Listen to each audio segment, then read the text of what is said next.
for those that'll watch on potentially YouTube later, this very fun excitement that is the CAC. I mean, everybody watches the CAC. We must have like millions of views, right? So recording is in process, and I'm going to share the presentation. I'm going to share my screen so that we can transition to videos. Hopefully that works okay. I don't think I can move this thing. Do you guys see the top bar, or is that just me? You guys see the top bar, don't you? Okay, that'll go away when I stop clicking on things. And I think we're set. I guess it depends on what you mean by top bar, but it says like it's a PDF document. Yep. Okay, I'll get us set with the first agenda item. Do you want to move us through that, Jason? Yeah, so I guess we gotta approve the meeting notes from our last meeting. So do I have a motion to approve the notes? Well moved. And a second? Second. All right, we're good to move to the next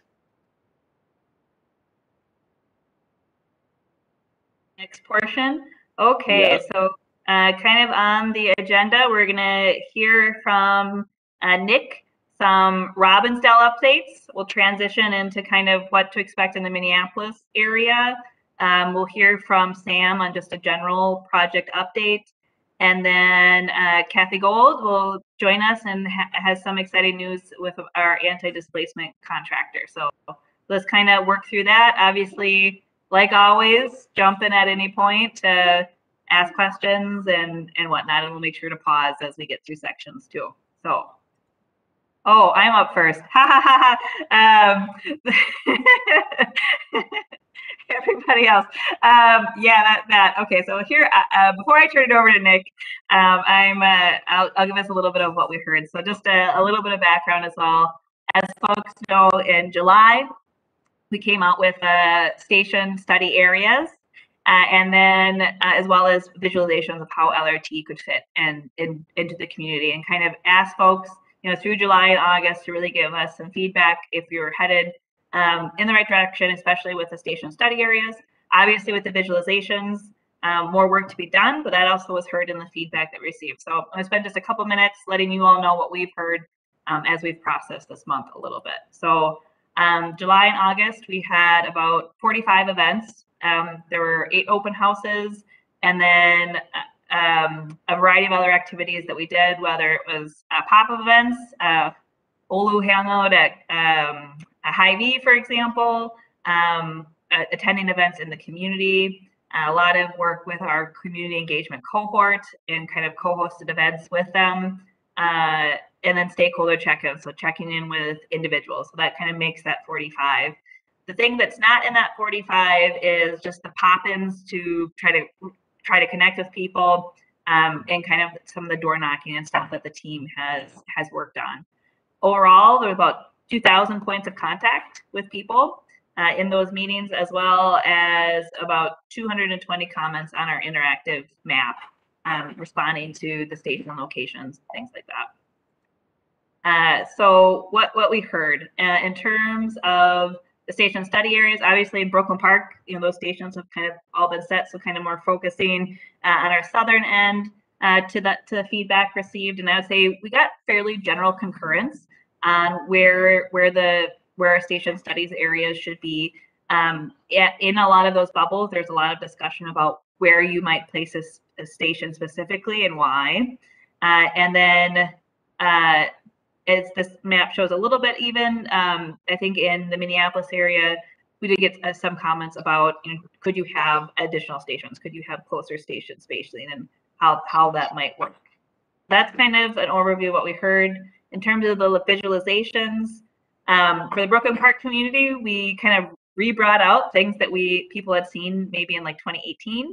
And that just kind of spurred questions of, how did we make these decisions? How are park and rides cited? Like, why do you have one at Oak Grove or not 93rd and whatnot? In Crystal, still a lot of questions about the roadway design. We have a little bit of an update on Bass Lake Road today. And then safe pedestrian connections to the station and how that all works has been, I would say, it's a continuous topic, right? It's one that we heard in the past and one that we hear today. So that's a good indication for us that we think of like the Bass Lake Road station, how pedestrian access works, and the safety of the pedestrian environment, how the pedestrian environment feels, all important things. In Robinsdale, also pedestrian safety. Jason's been at a few meetings where that's been, something that we talk about quite a bit. Traffic flow, a lot of, how does it work with emergency vehicles, and does it flow with traffic, and will it make traffic worse? That kind of stuff. A lot of conversation about that, and responding to that, because in a lot of ways LRT just flows a thing. Kind of that community cohesion conversation. How does LRT become part of what is there versus a dividing piece? And then obviously the connection to Robbinsdale and North Memorial, and kind of that park and ride discussion. In Minneapolis, in a lot of ways, the visualizations just spurred the need for more information and more questions. So how do turn lanes work? How do we place stations? And for Lowry, a lot of questions about the bike accommodations. Overall pedestrian crossings, that mid-block crossing where things aren't maybe signalized. And then main theme that is that both asking about direct displacement and then indirect displacement, and having that be a leading comment and question that folks have of us. So we will continue to summarize our feedback, and we'll have more of a kind of complete report in October. And the basis of what everybody has been telling us will also help inform our draft report for later this year. So with that, just wanted to get everybody that, and Nick has some updates on the technical side. All right. Well, good evening, everybody, and thanks for coming. And I'm going to discuss more of the County Road 81 update, focusing more on Robbinsdale and Crystal area. As we remember, Brooklyn Park, our plans are already at that 90% level. So not a lot of new information up there, but we continue to work with the staff there to keep engaged. But and then after I'm done, Dan is going to jump in, and we'll have a little bit more detailed information about our status and where we're at with in the Minneapolis route options. So starting off in Robinsdale, and I just want to put the caveat out here that all the information you see, we've got some pretty cool videos that we put together, graphics based on some plan drawings, and they look very developed, but they're more for just an idea of how things will fit, and massing and size of guideways, and how it works. These are really based on about maybe 5% of engineering. So there's still a lot of stuff that needs to go into this stuff, a lot of work, and that will be our effort next year. But this is really to keep that conversation going, to answer questions, how things work, how they fit, what are some of the options out there. So at North Memorial area, as we're coming up into Robinsdale, we have a couple different options of how we would come up, either through from West Broadway. Have two different options on West Broadway, how we would come up from a center running at grade and into this area. And then we'll talk about Lowry, how we can make that connection from Lowry onto County Road 81. So this one right here, we're just calling it option one.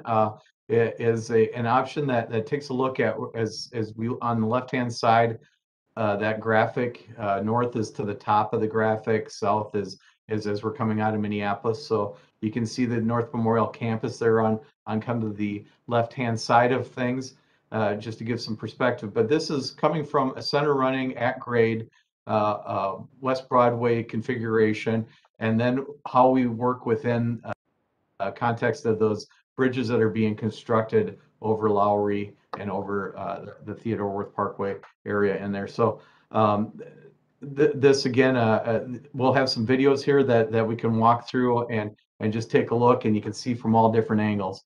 But as we come up at this, one thing to consider here is as we're coming up, we need to get up because of the distance of the new bridges being constructed. There's not enough space to slide in the light rail right in between those two bridge structures. So we kind of have to come up and over them to get some clearance. So we're in between them, but we're bringing the platform up and over, so overhanging a little bit.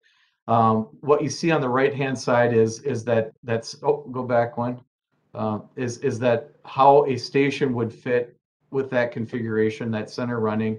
And in this location, as we come back down, we need to get a flat area to put a station in. So we need to come up and over, come down, and try to find, at least 300 to 400 feet of more flat space that's tangent, that we can get a train to a station and set up a station where folks can use it. So this one, because of the grades and everything, and this option, it makes us push that station down towards or up towards the north end of North Memorial. The intersection that you see there is Abbott Avenue coming out of there, and we're showing a station platform that's an elevated station platform on a structure, and we do show a connection to the parking ramp, so it makes a connection to North Memorial. All right, next option, please. This is option number 2, and I can just say right away that this option where we come up from center running, and then we come up and over the northbound lanes of County Road 81 that are under construction now. And what this does for us, if we're only crossing over that northbound lane and we're getting it before it gets up on a bridge structure, we can not have to bring up the light rail quite so high, so we can get a flat spot a little bit sooner in this area. So it gives us the option of pushing the station a little bit more to the south. And what's shown on the left-hand side is kind of a view looking to the east. So Lowry is kind of going up and down through the page there, and it shows a station there that's more on that south side of the hospital campus. Maybe provides a little bit better connection to the campus, so you can get to both that parking structure. The admin building is on that north side of Oakdale, which is the road that's kind of coming diagonally through there, and then the hospital itself, the actual emergency areas and hospital areas that are on the south side of that Oakdale. It also gives us a little bit better connection into that trail system for the Minneapolis Park Board, and I know Minneapolis Park Board are in discussion with them. They look at this as a potential amenity to make that connections to the park with transit. All right, let's take a look at the next one, please. And I'll take some questions, and we'll look at a video and we'll take some questions after that, or we can talk a little bit about it. So this is Lowry Avenue. Again, we're coming down Lowry Avenue so the photo, the graphic that you see on the left-hand side as you look towards the top of the page, that's Lowry Avenue, and the light rail is coming from at grade center running through that area up onto a structure that brings us up and over those southbound lanes of County Road 81 and then into a center running configuration. So if you jump over to the right-hand picture there, that picture now is looking north, where you can see that a bridge structure that curves over that over County Road 81. Actually, sorry, northbound lanes. If I said southbound, it's northbound lanes, gets us to center running, and you can see off in the distance a station that connects again to the hospital at the ramp area. So let's go to the next slide. So this is a video, and this is actually a video of the Lowry option and how we come out of it. So we're gonna kind of do a 360 fly around of this and take a look at it, but it gives you a good perspective how the massing of a structure would be, how it fits within context of those of the road and the bridge structures that are being constructed now. So flying in, you can see we're now center running in the middle of County Road 81. There's a station there, and again, because of the grades that we need to, it pushes the station a little bit farther to the north in this configuration, but we have that connection to the hospital, to their parking ramp. And that's kind of looking at that southbound lane. We're over the top of it. Back over Lowry here.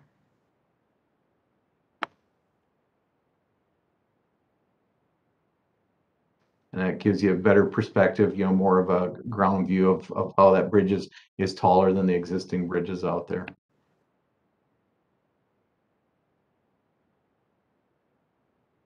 So that's a indication of Lowry. We're going to jump in and look at. We have two more videos here. One, this is of West. Oh, that was Lowry again. We're going to look at West Broadway. We have two options on West Broadway now. This is the one that kind of flies over that southbound lane and makes the jog over a little bit closer to the hospital, with the station more on the south side of the hospital campus.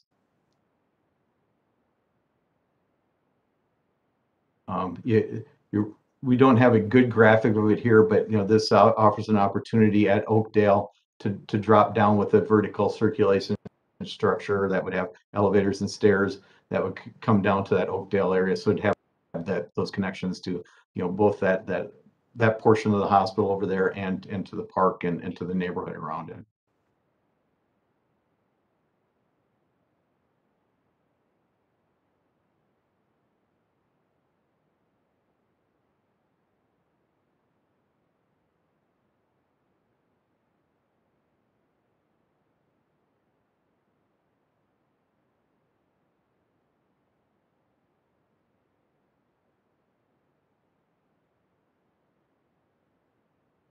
So again, there's a lot of detail that will still need to be filled into these, but again, these really are just really good to visualize a little bit better at perspective how things will work. So the next video, it will be the center running option that we looked at first. So we're coming up that middle and staying in the middle through this area, and you'll see how that structure, the bridge structure, will have to get up higher than the road around it, so we can clear those bridge decks.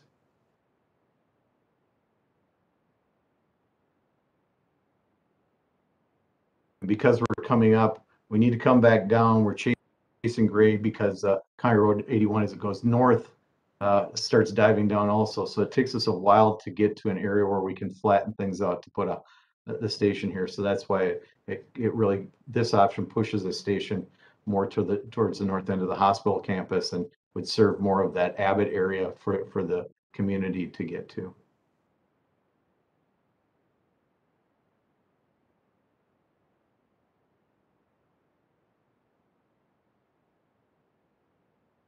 So as we finish up here and take a look at it, I guess I can,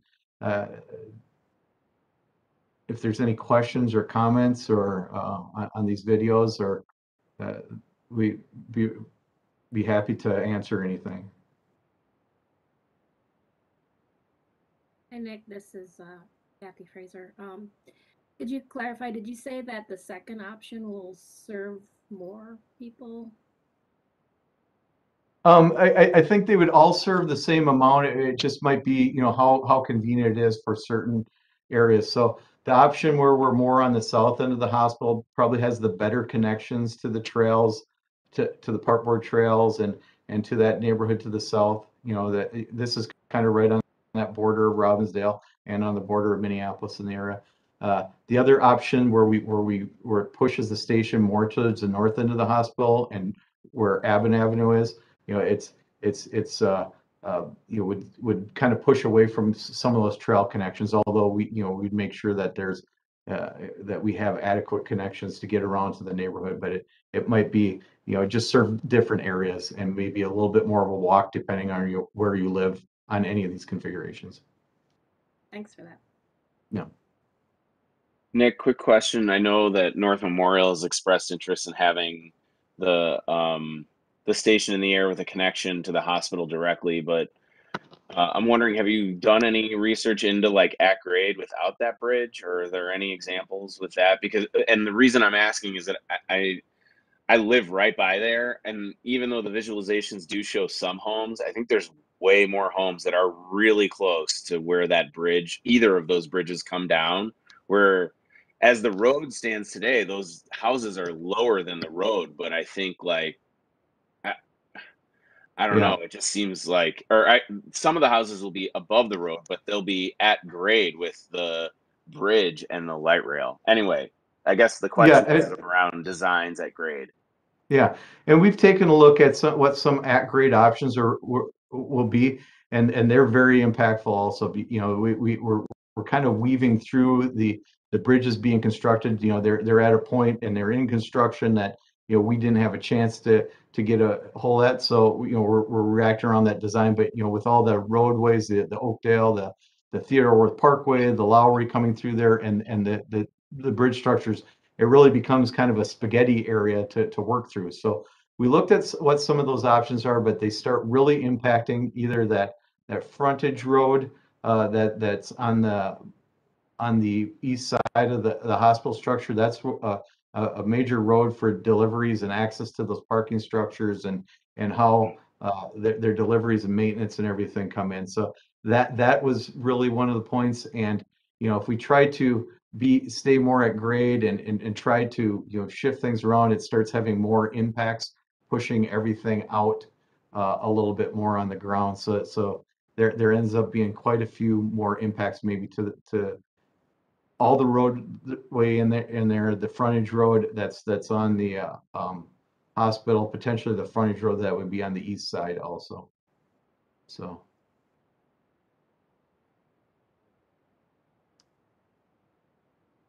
Thank you. Yeah. Any other questions? Yeah, John has his hand up. Yeah, Okay. is there an option two? Is there the potential to maybe extend a pedestrian walkway over 81 as part of that trail connection piece to make it more accessible to people on that side of the road? Yeah, I guess we haven't dove into it that hard. You know, we are at the very beginning of that, but, you know, that would be something that we could look at. You know, the grades may work for that, but it might also be pretty tall as it touches down. And as you start getting, you know, if we haven't looked at it hard, but a lot of times as you have structures and bridges to come up to pedestrian ramps, you need approaches to those. And a lot of times those ramps can be, you know, we try to fold them and tuck them in, but, you know, if you stretch them out, they're 300 to 400 feet long. So they start taking up a lot of real estate. But yeah, we could take a look at that. I also want to just pull for some initial reactions too. I know, Jason, like you brought up that, you know, this is close to people, you know, and kind of that visual impact, and even kind of between the options, how you start to kind of view them. I think we have other Robinsdale folks on the call, and folks that maybe live on the Minneapolis side as well, close by.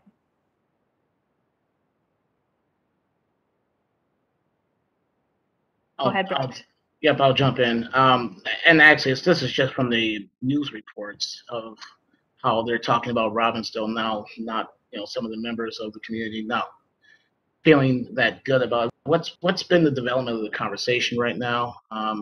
And again, I'm not that far away, being just off the Parkway, and I'm trying to visualize it as well, like many of us.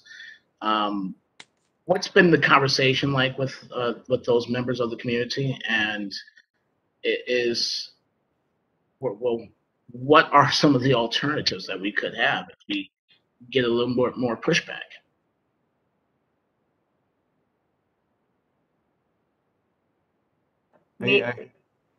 I can tell, you know, we have talked to quite a bit of the community, and either Sophia or Dan, you can jump in. I know you guys have been probably to a few more of the driveway meetings, but you know, as far as the article goes, we still work with the city staff on all this stuff, and we're working through, you know, identifying what the issues could be and how things work through here. You know, the community, I think, you know, anecdotally, I'd say, you know, we're getting a lot of positive input, but we also have a lot of folks that are concerned about it, and have, you know, a lot of concerns about, you know, as they brought out, you know, is it a divide, or, you know, are there safety issues, you know, and things like that. So as far as options go, you know, right now, as we've rolled it out here, County Road 81 is the option that we have out here for this route, and that's really what we see as an option. You know, we've asked that question: are we missing something? Does anybody see any other, you know, continuous route that gets us that north and south? And there really isn't. So. Brett, when you were asking about options, did you mean to County Road 81 or do you mean to what we're showing right now? To County Road 81. I mean, even, and I think what I was, because I'm hearing multiple things from certain members of the community that, of course, they had their original design of what, light rail was supposed to be through Robbinsdale initially, and now with this jog over 281, which, I mean, again, it makes the most sense from a space wise, but again, there's some other challenges to it. So what I'm trying to get my head wrapped around is that it's still going to have to come into Minneapolis through that corridor, either through onto Lowry or to Broadway. But is this really going? If there is this major pushback that starts to take place, is there an alternative to consider to get through this? Because it's, I know exactly how these things start to snowball. Neighbors start to dig their heels in and kind of move off from there. So I think that's just my concern right now more than anything else. As I'm. Yeah, and that's what we need to work through, both with the city council and with the community. And I mean, Dan can echo this too, but we've been out many conversations with Robinsdale residents, both at driveway events and also with just some of the individual property owners in the area. And lost my train of thought for a second. And a lot of the conversation is, is the answer, are we on 81? The answer is yes.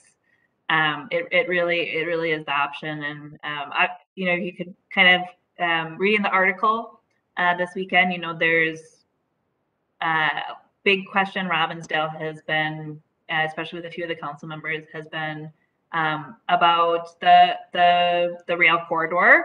And we heard, I think, pretty clearly from some of our congressional representative that the ship has sailed, the trains kind of coming along, and part of what we want to do in October with Robinsdale is it just as we kind of go through, you kind of hear some of the common concerns. I think Jason just kind of hit on visual impact. This is kind of what does it look like?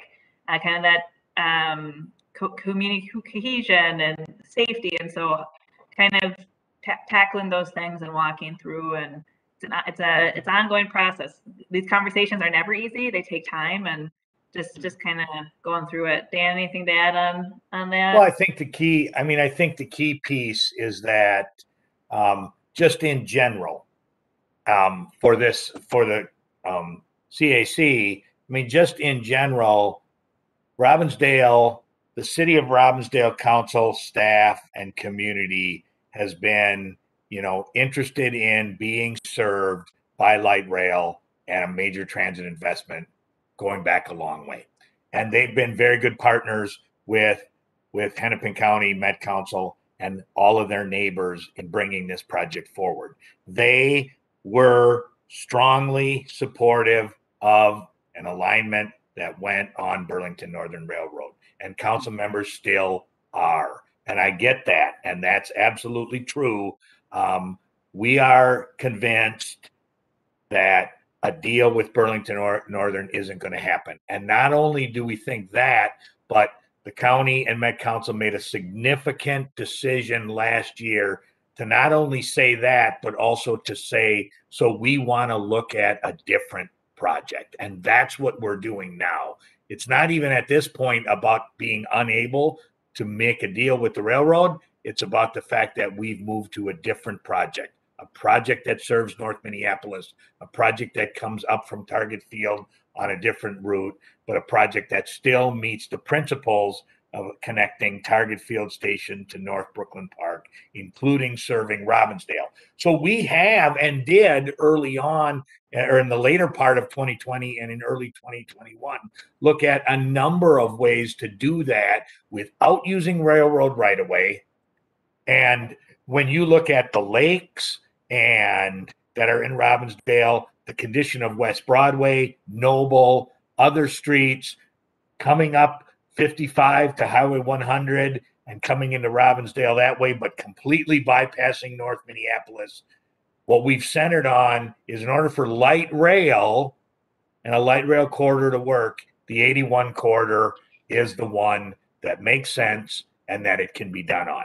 So our goal as a project team now is to continue to take public feedback and to work towards a plan that we believe addresses as many obstacles and issues presented to us by the community while still serving the base goals of the project, which is to connect light rail from Target Field Station to Brooklyn Park. And so we've looked at different options for side running, center running on 81. We continue to look at where a downtown station would go and how it would be connected. This part that you're seeing today about how we connect out of Minneapolis into Brooklyn Park is several options that we're working not with just the hospital on, but with city staff on and with the council. And we, Brett, will continue to develop options to address issues, to get to a plan that we believe truly works.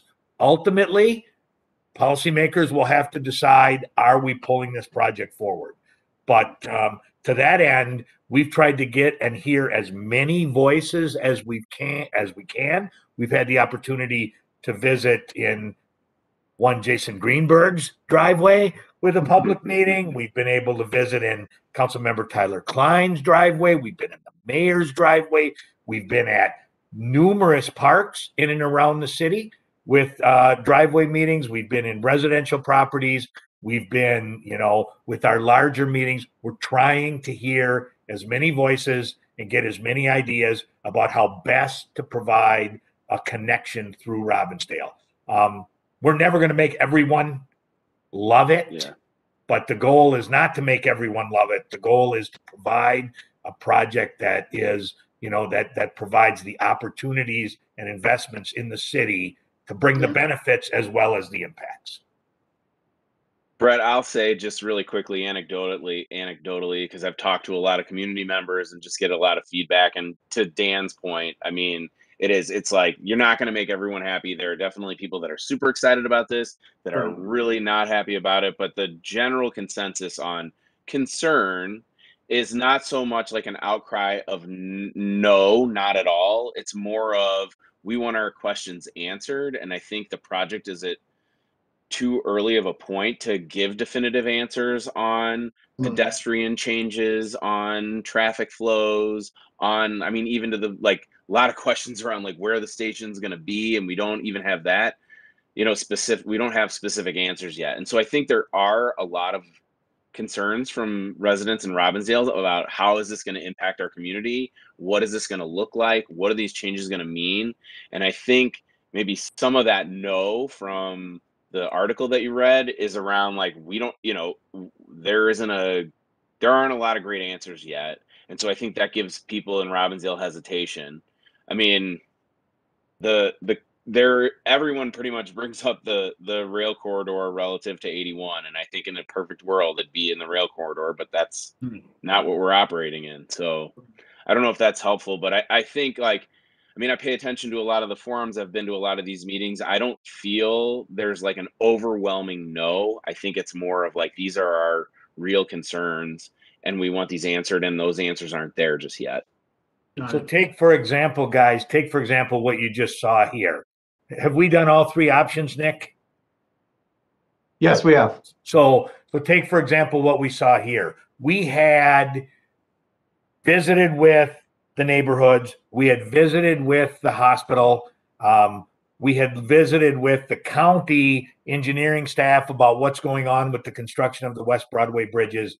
And we developed some examples for how to connect out of Minneapolis. We visited with the hospital. They gave us some thumbs up on some of this, some thumbs down. We like this, we like that. And we've started to make revisions based on that. We brought two of these options to the council, one that came from Lowry, one that came from West Broadway and made the loop that you see on the screen. They said, hey, because of that impact, what about if you go back and do a video for one that comes up the center and we come up the middle instead? So we went back and did that. So that's kind of the process we're in, right? I mean, we develop some stuff, we get feedback, we go back, we bring some more things forward. That works, that doesn't work. We talked about stations at 41st and 40th. The council's having us look at which you're not seeing tonight because it's not quite ready, but the council's asked us to look at pedestrian crossings over or under 81 in the downtown area that wouldn't cross that grade on the tracks. We're looking at where could that be? What might they look like? How might that work? All of those things are just continued iterative pieces that lead us to, and that's essentially what municipal consent is all about, is continuing to work on a plan that by the time we get to municipal consent, it has addressed the issues that have come up. Now, if there's a general, we don't want LRT in Robbinsdale at all, that's a hard one to solve by design, right? That's a different analysis. And what we're trying to do, and I think Jason's right, there's a lot of concerns about a lot of things, and we just pick those off as we go and start addressing them and coming up with answers. Can I follow up with a question to Dan? Catherine, sure. Okay. I'm getting more detailed questions from folks, and that is, and I'll just read them off and you can tell me where I'll find the answers. Who is building this train? What materials are being used? What percent of local residents are being either trained or employed for working on the light rail? And is there a committee that's working on the areas that we know will be impacted within a quarter mile of the station, like finding resources for housing rehab for people within the general area, business funds, analysis of the impact to the area when we're talking about police, sanitation, schools, entertainment. So where would I go to get those answers? You can send us the list. And we can start to Catherine, answer they're all good. They're all good questions. What I don't want to do, unfortunately, while I would love to have, I don't want to derail this particular derail. I shouldn't use that term. I don't want to move this meeting. I mean, because I could spend a long time on all that stuff. They're all good questions. They're all very much ones that are on our radar in many ways.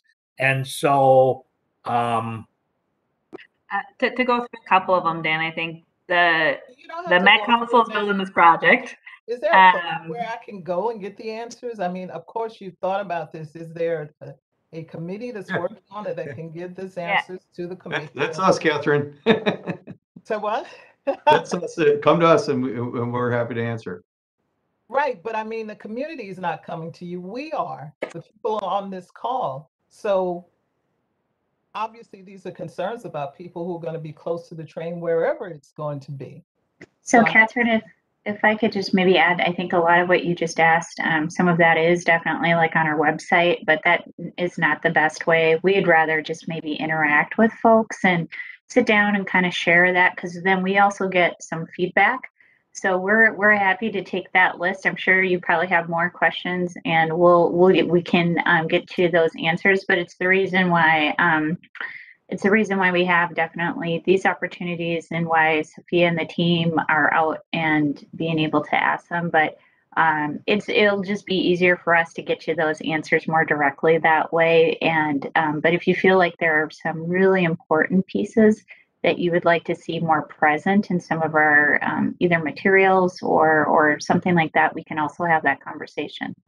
Yeah, Sam, I think there's a couple topics that Catherine had there that could be CAC agenda items in the future. For example, this whole business of workers and employees, local and close. I mean, I answered that question in 2 other meetings already today. And so, I mean, that's something that's coming up all the time. And it's one that, is certainly worth addressing as an agenda item, kind of some of the things that are coming up.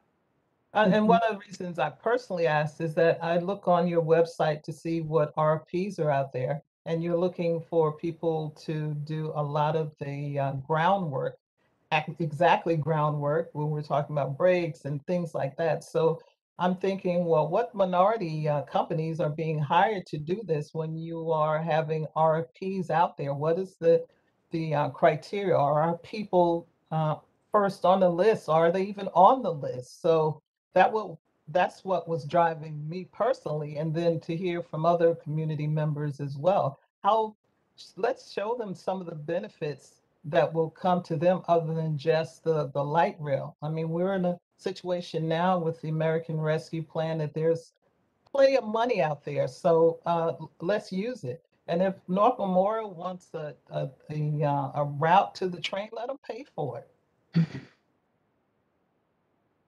Well, That's it. that would be a great conversation. Yeah, I'll have it if you want. Catherine, you're hitting on some really good questions and things that we are kind of in development and answering to as well. Dan is right. He and I are both looking at spreadsheets, right, and trying to take a look at who is receiving the benefits of these projects, both through our disadvantaged business enterprise program that we do, and how can we get that out and make sure that folks are on that list, ready to go. There's a whole support network, both that the county does, we do, as well as some of the small business groups to kind of get that and help folks get on those lists for that work as well. We also feel like that is a great starter for some of our conversations with community members, particularly as we look at some of that anti-displacement work. Like that is something we can do tomorrow. So I think that a lot of questions there. Takeaway is that we're going to have a workforce / disadvantaged business enterprise contracting topic at a future meeting to kind of really dig into all of that. Both, I think, maybe what we've done or what we've been doing, and then kind of looking forward as well. So tracking that, make sure that's in the minutes as a follow-up, and Catherine too, you know where to find us. So if there's a need for more immediate conversation, we can set up a time to sidebar as well. Okay, sounds good. Thanks. Can I ask one more question? Sorry, Sure. Nick. Yeah.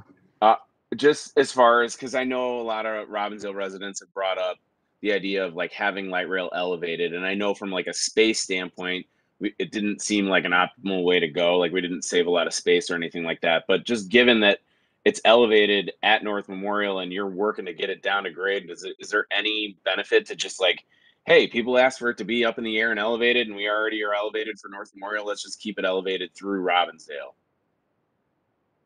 I guess we have shown some of those options, and I know that as we've shown them, with that elevated option, I think, we don't want to elevate through a whole area because it really does change the context of how things go. Let's just take cost out. It's definitely way more expensive, but in areas where we have grade issues and stuff, that it makes sense here. And really, this is a long structure because we're having to come up and over bridges, and then we have to catch up with grade. So it lengthens it out. But in areas where we have space to get it in, it really makes it part of the community and doesn't take it up and away from the community. So I guess that's why we've had that discussion a little bit. We've talked with some folks. We have some examples, and I don't think those have been well received as far as grade separating through the whole downtown area. Okay, thanks, Nick. Yeah. Let's not elevate it in Robbinsdale if it's too expensive for Minneapolis. Well, that's not. I think what we want to do is be cognizant of where we're putting it in and making sure that it serves community and not causing some other issues related to it. So, shall we keep moving here? So we've got a few more slides, and I know Dan wants to talk a little bit about Minneapolis too and what we're doing.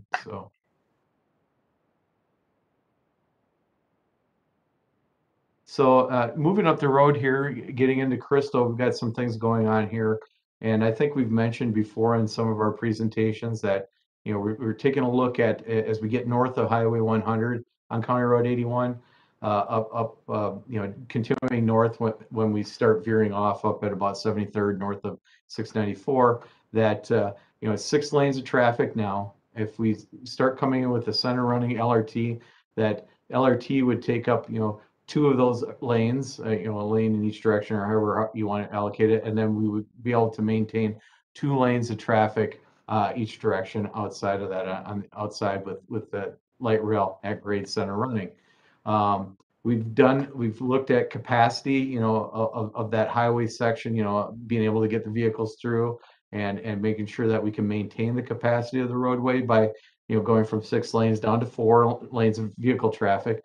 And then we've also taken a look at, what this does to intersections, because really that capacity starts showing up when you get to an intersection and how the intersection is operating, and that our work there doesn't, start severely being a detriment to the intersection operations, that, things still work, flow well, they're convenient. So what we did recognize though was that Bass Lake Road, because that is such a major intersection going through there, and with the configuration that this was a challenge for us to keep that intersection working at capacity. So we'll have some better graphics here coming up that we're working on, but one of the ideas here at Bass Lake Road is that we would potentially look at we were looking at an interchange here. So to solve those capacity issues with the through lanes of traffic, because the heavy traffic is going on County Road 81. If we separate that from the intersection, so what we're seeing here is County Road 81 is coming, and then it would go up and over Bass Lake Road on a structure, and then come back down. And what happens is light rail would stay at grade. So we're not having light rail up in there. We're not having it keeping up with County Road 81. Bring County Road 81 up, and what you're seeing in the middle of this intersection in that kind of that light brownish color or whatever, those would be bridge structures for County Road 81 to go over Bass Lake Road. And this is what we would call a very tight, extremely tight diamond intersection. So it has on and off ramps on both sides. So you'd have still full access from County Road 81 to Bass Lake Road, but the through lanes of traffic keep moving. So we solved the traffic issue there. And what this does is offers us the opportunity then to bring that station down at grade, so it's more accessible and safer access, because we're not having people go across 81 where it's higher speed in this area. And so we have those better connections to the station. What's not shown here is there's a potential for having maybe a better construction.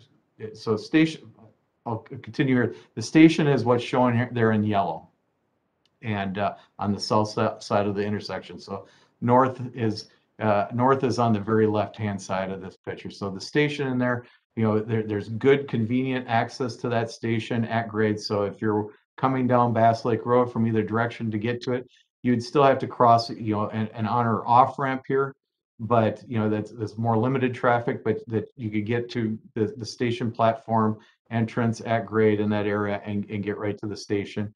And then the same thing, we're looking at how the access would work on the south end with this configuration of maybe having some tunnels that come through on either side to get people from grade, and you're not having to go up and over. You can just go straight through line of sight to a station location. So this again solves the traffic issue. It really brings that more safe, convenient access to a station, keeps that station at grade. And so then the only thing going through that intersection, the on and off ramps would have to be signalized to control the traffic getting onto Bass Lake Road. But it would be just as a train was coming through, that would have to be controlled so the train could get through across Bass Lake Road. But again, the trains run on 10-minute headways. So if you just average it out, there's only a train coming to the station about every 5 minutes.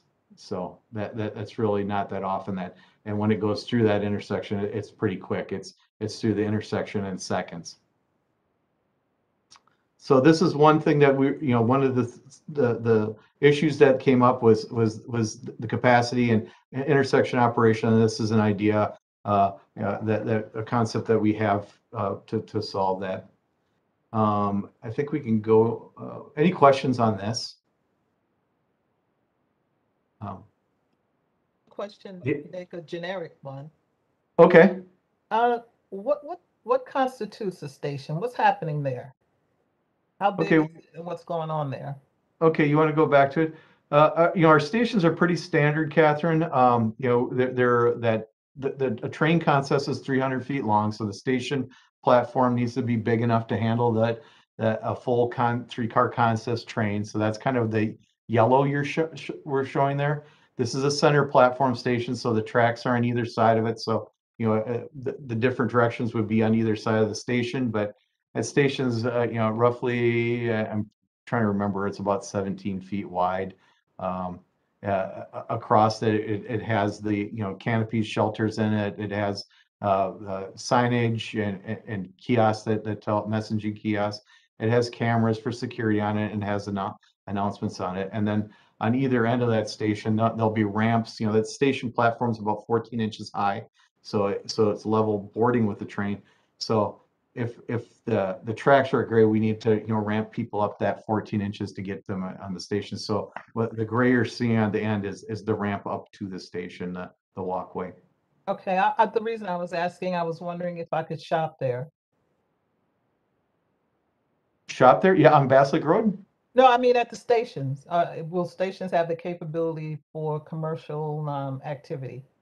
Right now we do not. There's not a lot of room on the station. We try to keep it so it's safe and convenient and for people coming on and off the train, but it's really, they're not designed for people to linger there, and there's really not a lot of room for additional stuff like that, Catherine. So we don't have that right now. So we only have a couple stations embedded in other infrastructure, like the Mall of America stations, or on southwest, our southwest station at the end is kind of embedded in a larger parking structure.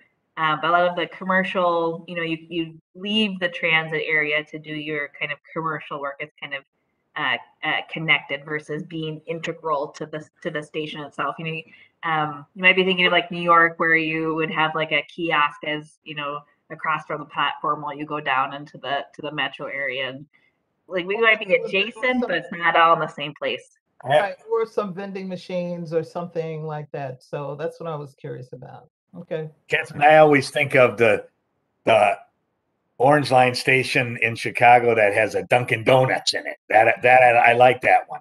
Or the Chicago that has their signature hot dog. Yes.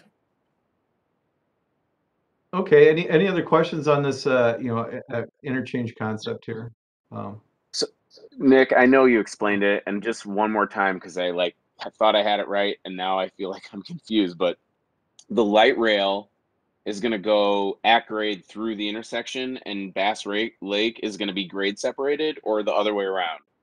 It's the other way around. County Road 81 will come up and over. So as we're following the cursor coming through, the 81 will come up on 2 different structures, one for each direction of traffic, and it will come up and over. So 81, if you're going down to 81, you would continue just going through here. You wouldn't have to deal with an intersection. You just keep going.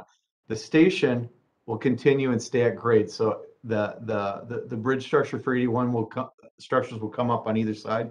The station kind of stays at grade. I wouldn't say dive. It's more the road goes up, the station stays at grade, and it's at the pretty much the existing grade that you'd see out there right now. What helps me think about it is that basically if you're on County Road 81, you don't have to stop for anybody to get through the interchange, whereas the LRT and Bass Lake Road will have to coordinate with each other to kind of get traffic through. Okay. All right. Thank you. Sorry. I know you did just say that, but it's like that's helpful. I appreciate it. It's hard to see on this. We're developing, kind of some better visualization similar to what we saw at North Memorial that'll help, put that in perspective. Because truthfully, Jason, I look at plans like this all the time, and sometimes this is a little difficult for me to catch everything in there. There's a lot going on in a small picture. So, all right. And Crystal, some of the other stuff that's going on is, obviously we've talked about there's an airport there. And previously with the project, we got a permit for doing our work when we're within the rail corridor. Well, now we're moving about 95 feet closer by moving the alignment out into the middle of County Road 81. And so it's closer to that airport. So, we're partnering, working with MAC, the Metropolitan Airports Commission, who the owner operator of the airports and with the Federal Aviation Administration on, taking a look at this to make sure that this is viable. So we've been having good coordination with them. They know about the project. We've gone out there and done some more detailed surveys in this area. And we could probably take a look at the next slide, Sophia. Some more detailed surveys of where the glide zones are, the approach zones, and stuff for the airport are, and how our facility would fit within there. So everybody's comfortable that we could go through here and it'll operate and not interfere with the airport operations or be a safety issue. So that is some updates that we have along County Road 81, and I think, do we have one more slide, Sophia? I think. So upcoming meetings that we have in Crystal here on Wednesday, September 29th at the Community Center. We'll have a lot of the same information and be looking for input from the public on some of the information we have out here, and we will have actually upgraded some visuals and of that interchange that'll be a little bit more refined and maybe give people a little bit better idea how it all fits in context. And then Robinsdale, I think Sophia already talked about this a little bit earlier, that we're looking to have an open house here in October timeframe and continue our conversations there. With that, I think I'll turn it back to Dan. It's turn. Or questions or thoughts before we move on. I think it's yours, Dan. Thank you. Thanks, everybody. So I'm going to talk a little bit tonight about what's happening and what the next number of months looks like in the city of Minneapolis as we continue to advance discussions in the segment between Target Field Station and the Robinsdale border or North Memorial, as we continue to talk about the various factors and issues that will lead us with community input to work towards recommending a route through the Minneapolis segment of the alignment. And so thought I'd start with a little bit of kind of how this process has kind of moved through as and what we have in front of us as we've taken on 2021. So what are done, a couple of the things that are done is early on, we pulled out a bunch of maps and looked at ways to get from Target Field Station to the Robinsdale border. We looked at available right-of-ways. We've looked at destinations. We looked at areas that could support LRT without significant residential property impacts. And we brought that information out to the public. And we worked on that. I mean, that was what we did early on in 2021. And what that led us to is the map that most everyone is now familiar with, that shows that we narrowed the various options down to what we call the West Broadway option and the Lowry Washington Avenue option. So essentially, West Broadway from the Robinsdale border to Lyndale and Plymouth, and then Lowry to Washington and Washington to Washington and Plymouth, and then some iterations and potential routes to get from those areas into downtown. So those are the routes we've been concentrating on. Those are the routes that we believe the community said, go continue to explore LRT on. So when that was done, we took it to the next piece and said, if these are the routes, where are possible station study areas? Not necessarily exactly where the station will go and what the configuration will be, but in general, what will be the areas that are most likely usable for stations. And so we did some maps to that, had some community input, brought that to CAC as well as many other public meetings, and have kind of settled on the anticipated station configurations, both along Lowry, along Washington Avenue, into downtown, along West Broadway, Lyndale, and into downtown. So those two things we believe are what are guiding us now to the next step. And the next steps are really what we're working on between now and the end of the year. And that is on those two routes, establishing, gathering data, and then evaluating numerous criteria on both of the routes to help that guide the community and us as owners and operators of the light rail to a preferred route. And I've got a couple slides coming up that'll talk a little bit about what some of those criterias are, what we're doing, what we're pulling together, what we'll have available. The other thing is we did our glimpses and we showed LRT on West Broadway and on Lyndale and on Lowry and on Washington Avenue, kind of how it generally fits in the section of roadways on all of those routes in its base condition. But now we get to the, kind of the, as you know, the term, the devil's in the details. Well, now we're starting, hopefully we're not going to find the devil, but we're going to find and know more about the details. And those come down to where are the actual stations going to go? What options are there for the station placement and station configurations?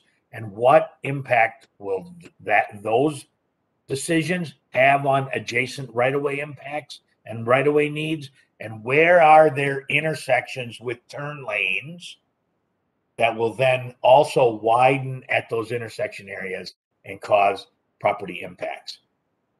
They're critical because while we've shown that we can fit LRT in those corridors, we know that there are certain things that will require more significant impacts, and they are stations and turn lanes. So on the first item, as we talk about evaluation process, criteria, these are some of the examples, and then we're just showing here kind of some maps that will be used to do that. So this map here is of existing land use. So you can see the routes in the station areas on this map, West Broadway and Lowry and Washington Avenue. And then you can see underlying it existing land use. And so we'll evaluate these corridors against what is the existing land use. What's the comprehensive plan? What's the future land use? Where are there other land use opportunities and redevelopment opportunities along the route? And how do each of those things impact a preferred corridor through here? Considerations of equity. Which of the routes will more equitably serve the community? Where has there been redlining in the past on property ownership and property use that could be solved by providing a more equitable transportation solution? Where are there income impacts and past historic disincentives that can be taken and addressed by building equity into building something? And there's a difference there. I mean, there's just a difference. And we have maps that we'll also be providing that show how we can measure and determine some of those things. Demographics will be an important piece. Where are there single car households? Where is their population density? What is the residential versus the community? The commercial, that's maybe more of a land use decision through there. What are the education levels and income levels? That again, some of those go to equity, some of those go to community demographics, BIPOC communities, all of those kind of things that can help guide us to there. So that's some of what the evaluation process will consider. We're also evaluating traffic and parking along these routes. What are the traffic volumes? Where are intersections and left turn lanes needed along each of the routes? How can we move all types of traffic, transit, LRT, pedestrian, bicycle, vehicular? Which routes are better able to absorb each of those things, and how will it work? Parking has always been a concern along Washington, Lowry, and West Broadway. And so we've done some background data collecting on where there's existing parking today, where parking would be removed if LRT is built. We've done counts on where people are utilizing parking today on these routes. Where is parking heavy? Where do people hardly ever park? And how will decision making and mitigation of those impacts be considered when we compare these routes against each other?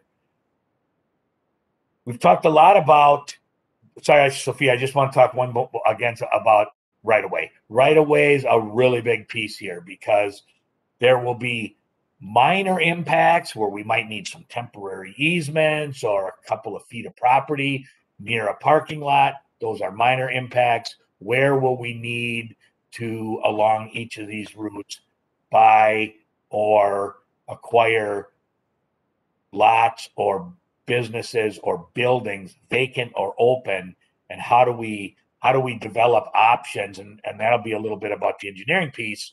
How do we compare each of these routes against how much property acquisition is needed? And not only in the terms of right-of-way, how much acquisition is needed, but then what's left after that acquisition to provide opportunity for redevelopment in the future as well, and where does that make sense along these corridors? So the available right-of-way will be a big comparison piece. The next slide, as Sophia had up before, shows some of the more transit usable pieces, right? So which of these routes would be projected to have higher ridership? Which of these routes would have better travel times? They might be very close, but we'll look at each one of those. Which ones serve destinations and what types? And so here's an example of a destination map that we've been pulling together that shows all kinds of different destinations by categories and which are served by which routes. And so some of these are real quantitative things like ridership. This serves this many riders, this serves this many riders. Some are more qualitative and more judgment-based. This has more opportunity for development than this route. This one has a better community feel than this route, those kind of things. So we'll be pulling together both the criteria and the measurements and the evaluation process. That'll be part of our report and our draft report as we recommend and put data together, but it'll also be part of our workshops, and we'll start to bring this information together for community to have some review, input, and analysis of.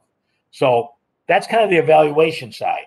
The other side then becomes, how do we make available drawings, and when will we make available drawings with details that show things like turn lanes, various station placements and configurations, dimensioning, and routing options of LRT and street configurations, including both, do we start to build some one-way pairs in for streets? Do we build some one-way pairs in for LRT? Where are our tightest areas?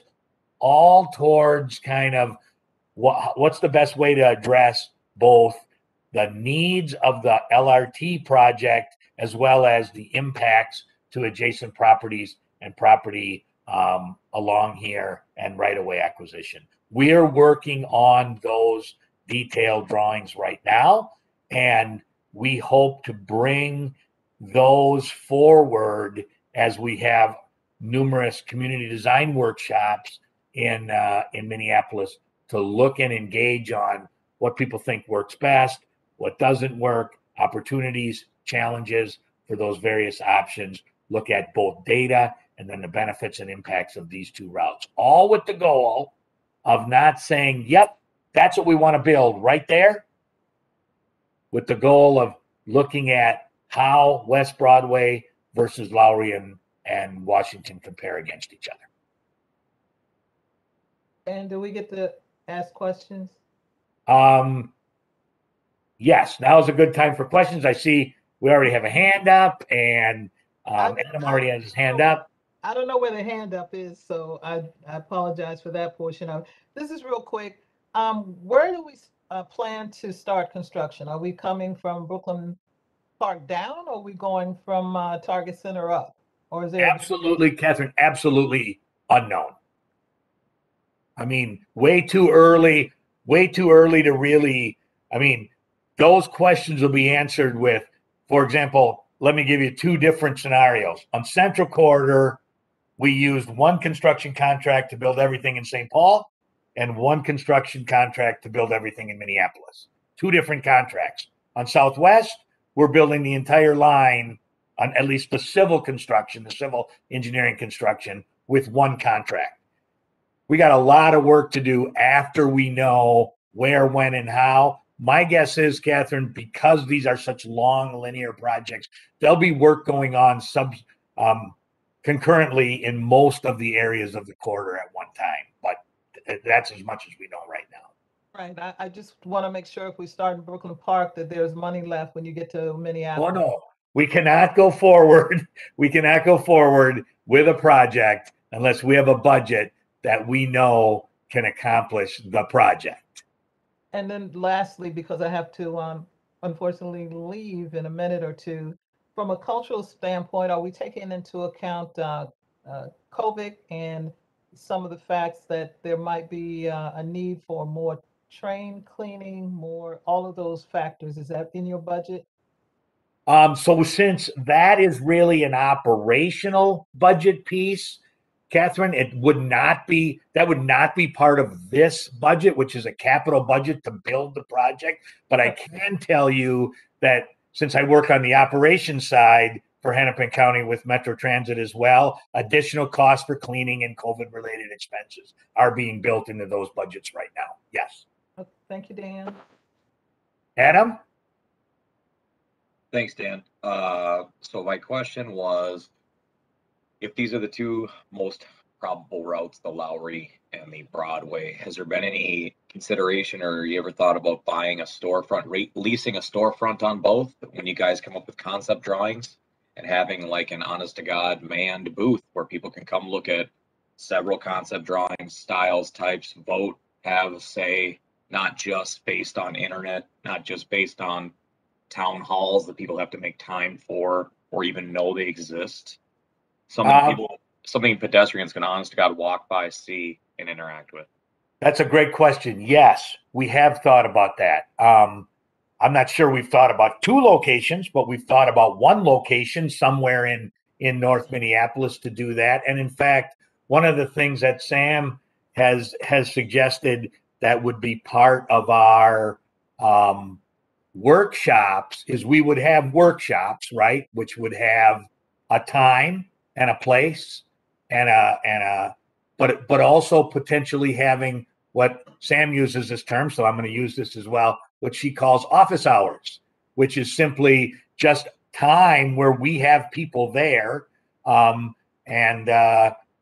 could even and have a spot where we could be there, and would it be for 2 months? Would it be for a couple of days around the workshops? I know of, Adam, locations where once routes were selected, like I was in Manhattan near the 2nd Avenue subway, and they had a project office right there on 2nd Avenue that had people there all the time so people could learn about construction changes. So those kind of things are great ideas. And yes, we're thinking of how can we build in opportunities for people to not have to just make the scheduled, one of the 3 scheduled 1-hour workshops, but to come in, see drawings, ask questions, and network. Yes. Even take a MTC bus and retrofit it. Sure. So you could move it around. You could go to different intersections. It could be this on Penn one day. It could be on Aldrich the next day, and it just constantly moved around so people had a chance. Oh, I walked by. Let me take a look at this. I mean, that's a good creative suggestion, and it's one we've been thinking of as well. Sam, Sophia, anything else you want to add? I don't want to steal your great idea, Sam. But, it's okay. We have a community bus. Yeah, we have a. Oh, sorry. I also want to kind of keep us going. We do have some really good news we want to talk about anti-displacement as well. But Adam, you hit it. You actually nailed it. We know that we just can't be in one place for only 3 hours. We need to be in a few different places, particularly as we talk about, I think, our schedule here, where community members need us to be. That's where we want to be as well. office hours, studio hours, whatever you want to call it, but definitely the same information that folks can get if they walk in and attend one of our fall meetings. And then, as Sophia was saying, we do have a community bus for exactly that. If folks haven't seen it, it's a retired bus, 40-footer, and we took out all of the seats, and it's actually we replaced them with display. So we can bring displays out, and it works out really, really nice for us to be in parking lots, and just hang out, and then folks come and see us. So that's all a part of the mix. Because maybe Sophia, let's move to the project schedule, because I think it takes us. Oh, sorry. Can I ask one quick question, Sam? Yeah, Sorry. yeah. So I know, Dan, thank you for that update, and it covers a lot of the criteria that you're looking at. I think for our group, for the CAC, it would be helpful to see some of that kind of laid out in a way that shows like pros and cons, or just like, the trade-offs of like, hey, we can get to more people, but we give up this, or vice versa, and how, not just like, okay, there are these criteria of how many people, how many homes, display, all those things. Those are important, but it would be nice to see the comparison of Lowry versus West Broadway with some of that analysis. And visuals. You have to put visuals with it. Most people walking by this, they're not going to understand that plan view, that plot plan view of a station. You're going to have multimedia so the layperson can walk in and make their decision off of that, not just plans. All good points. Yes. Great. Sam, I think that's something that we'll likely be building in as we continue our process here with both the CAC and the public this fall. Absolutely. I think you guys are hitting on the key opportunities. A little bit of our challenge to make sure that it's making sense for folks as we move forward, but that is exactly what we're looking to do. I just want to double check. Jason and Adam, you both have your hands up. Just want to make sure we've got your questions before we move on here. So, Adam, okay, hands down. Okay, thanks. They can go right back up. Don't worry. So, just want to spend a few minutes on talking about what to expect, right? And the reason why we love meeting with not only the Community Advisory Committee and the Business Advisory Committee is we can preview a lot of this information before we kind of go live, if you will. And so we are looking exactly that feedback, Jason, that you shared, kind of like what is it going to look like? Adam, what's the other ways that we can be sharing this information? So we'll be bringing that to our CAC and BAC. Clearly, the fall workshops are a really great opportunity for us to be engaging, and we'll be leaning in, working with not only obviously the staff here, but the cohort and kind of some of our other project stakeholders that we've, that we started working with, and they're saying, hey, come and join us on a luncheon, come and join us here. Let's make sure we're getting all that information. That's throughout the whole corridor. So that really is what we're looking to do here. It's starting at the end of September and kind of moving forward. So what does that get us?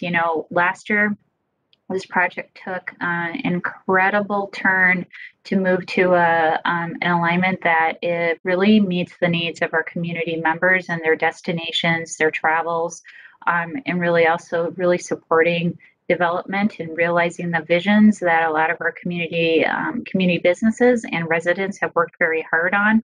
So we spent this last year pulling all of that together. We've been bringing out the technical work. So as we get into the fall community workshops, that will really culminate in December with a draft report. So the draft report will take all of what we've done since basically last August and kind of pull it together and bring all of that together so folks can understand, as we talk about West Broadway, what are the pros and the cons, kind of that good, bad, and the ugly. Same thing with Lowry, and then also around County Road 81 as well.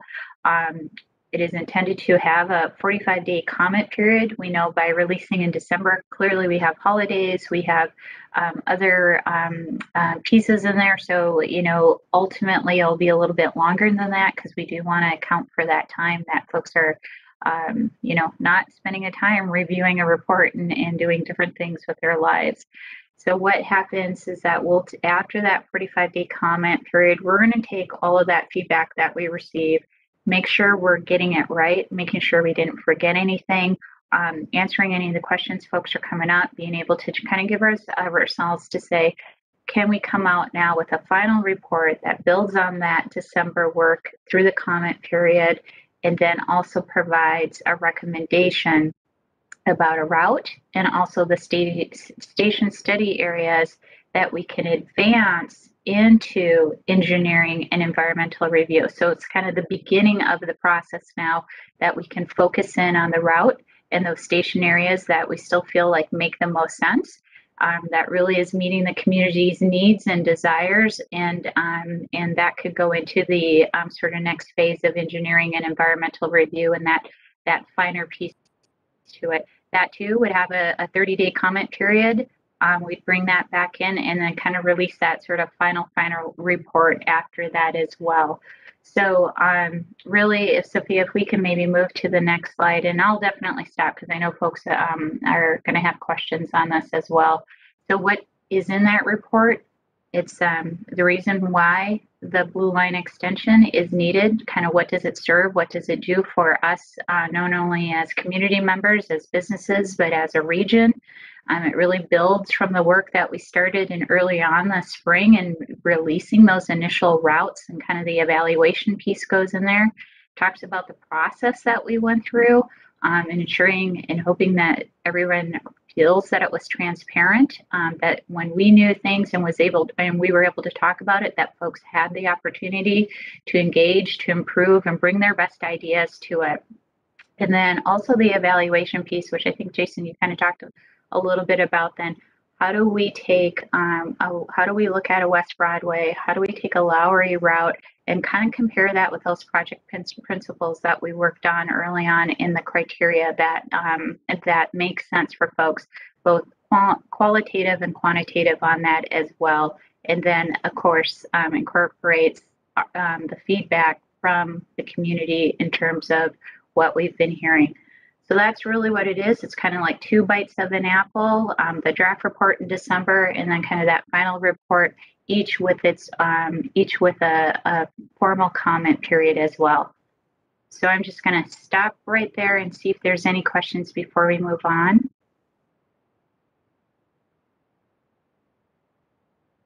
Okay, so the slide that right before this just talks a little bit, just as a reminder of some of those project goals that we had set. So it's really kind of bringing that back to the forefront here and bringing that into those reports and into the process.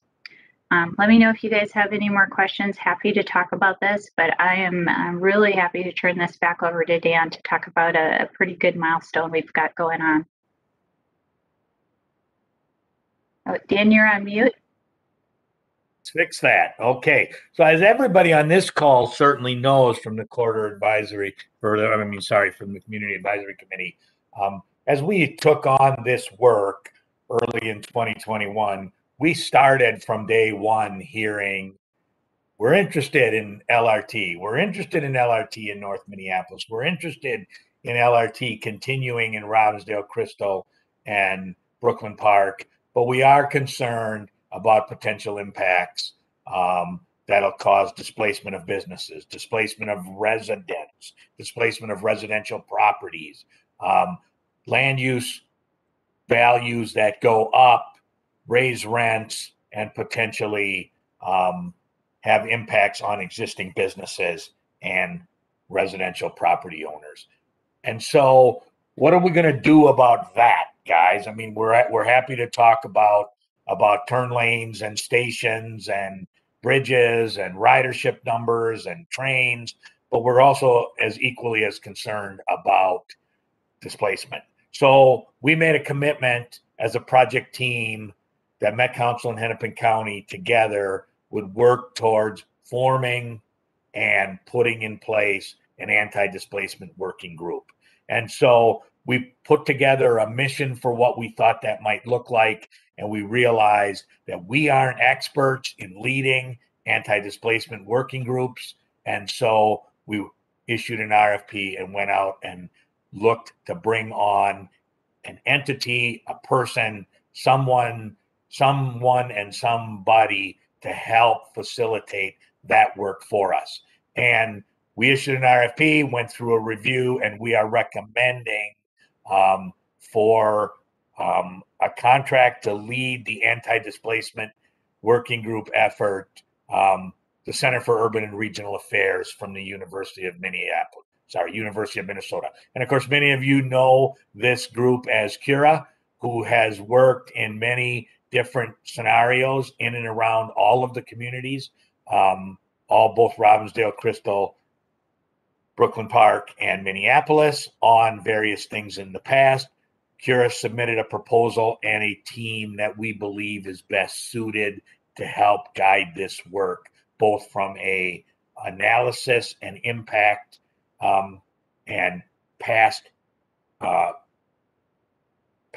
work standpoint, as well as advancing recommended policies and processes to help deal with this issue. So we're very pleased to announce that we want to move forward with a contract with CURA. Their project manager would be C. Terrence Anderson. Many of you may have worked with C. Terrence in his past work at Met Council and at Metro Transit in both equity and community engagement. He did a lot of work on similar corridors. He's a North Minneapolis resident. His background is in both the transportation planning and land use work that meets so heavily here. So we're excited to have that. We're excited for the team you see here. This is a lot of their group. So you may recognize some names on here. Malik, their program director of neighborhood leadership and organizing, has done numerous work out here. Kristen Murray also serves, is at CURA, but also serves at Juxtaposition for the Arts as well. Dr. Brittany Lewis has done a lot of background research in gentrification and displacement. And so we're just real excited about what this team can bring to this. They also bring some subcontractors as well. So Bellwether Consulting with Allison Bell is going to help lead part of this, to help develop and use equity as an equity lens to help put in place policies and practices and procedures at government organizations. That's what she does. She also has some history with working on equity with Metro Transit in the past. And so we're happy to have her and her team as a subconsultant to CURA. We're also happy to have the Housing Justice Center and Margaret Kaplan with their knowledge of housing law and ways to preserve and keep housing in place, using both federal, local, and state policies to help guide this. We think this team is strong. We think this team can really supplement our team much more able in engineering and our engineering consultants to really help guide this overall project. So where are we right now? We weren't ready yet to bring folks here to this meeting. We still have to kind of get through the approval process, which will happen next week, to approve the negotiation of their contract, to hopefully get it executed here by the end of the month, and then to kick this baby off with starting to talk about how we'll form the actual anti-displacement work group. Remember, this is not the work group. This is a facilitator and a consultant team to help form a work group that looks a little bit like the next slide, which starts to bring, that was a cute, thank you, Sophia, that looks like this around the table with the CURA folks serving as a facilitator, the project team, our staff here, Sam and I, and Sophia and Nick and others from our team, but also community organizations, private sector, local government help, philanthropic organizations, and other that will make up the anti-displacement working group.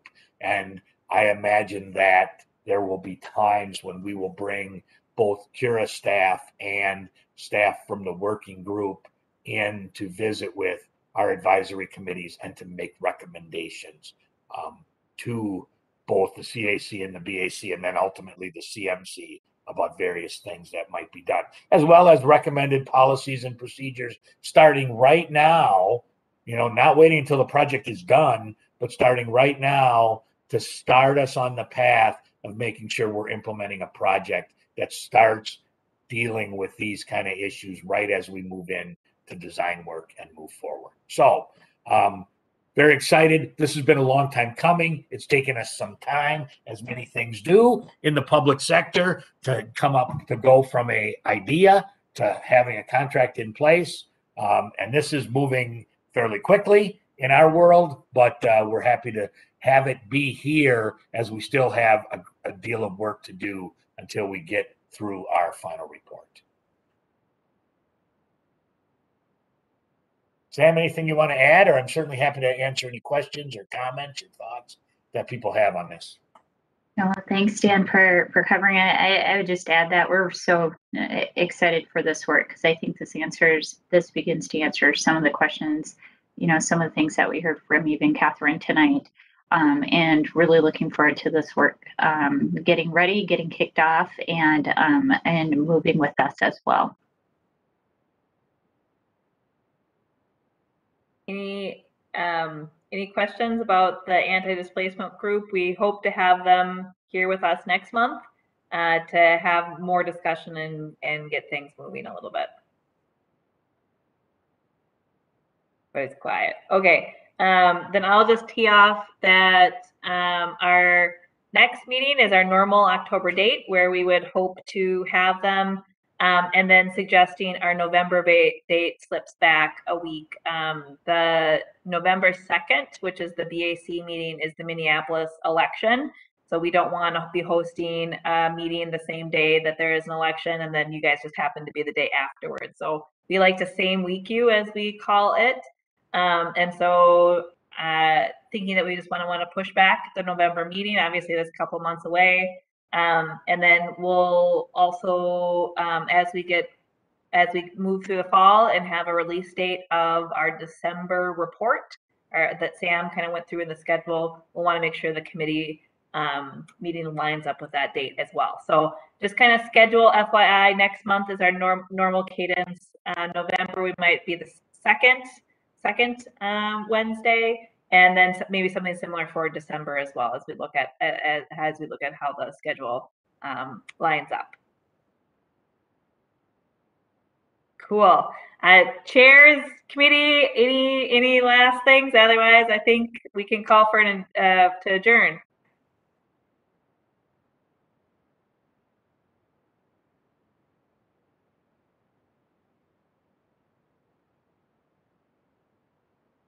Jason?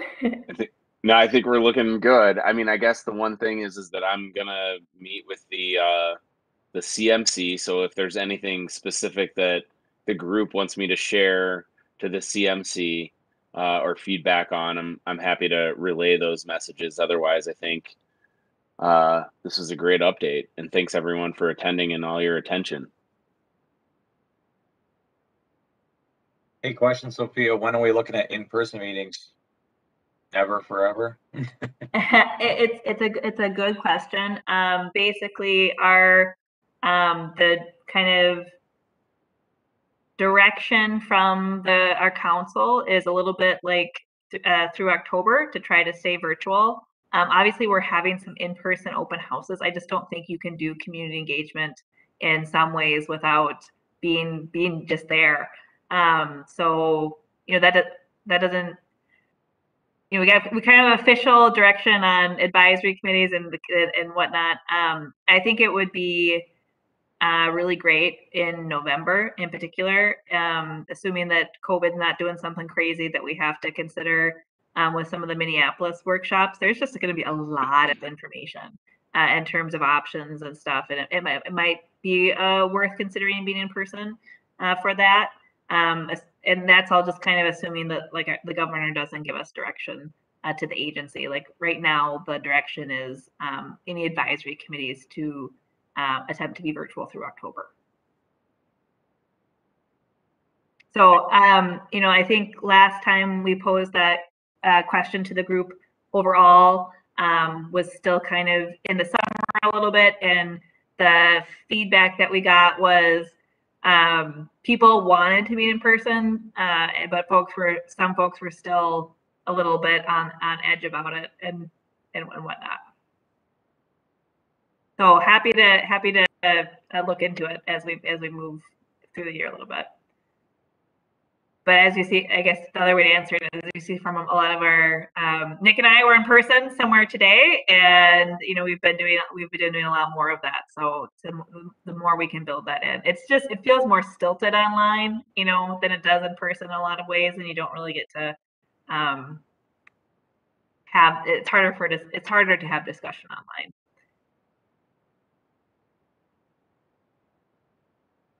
So maybe that's, as I see blank faces looking back at me, maybe that was sounds like maybe a good idea. We'll see what happens in November if we can get together in person, but let's make that call in October. Makes sense. Cool. Jason, do you have what you need in terms of what the committee might want to bring forth to the CMC? Yeah, I mean, I think I'll just, obviously share what we talked about and maybe some of the questions and just kind of recap our meeting, but it doesn't sound like there's anything other specific that needs to be brought up. Kind of the norming and storming still a little bit. A lot of updates and a lot of, hopefully we'll be very hands-on the next 2 months with some more updates.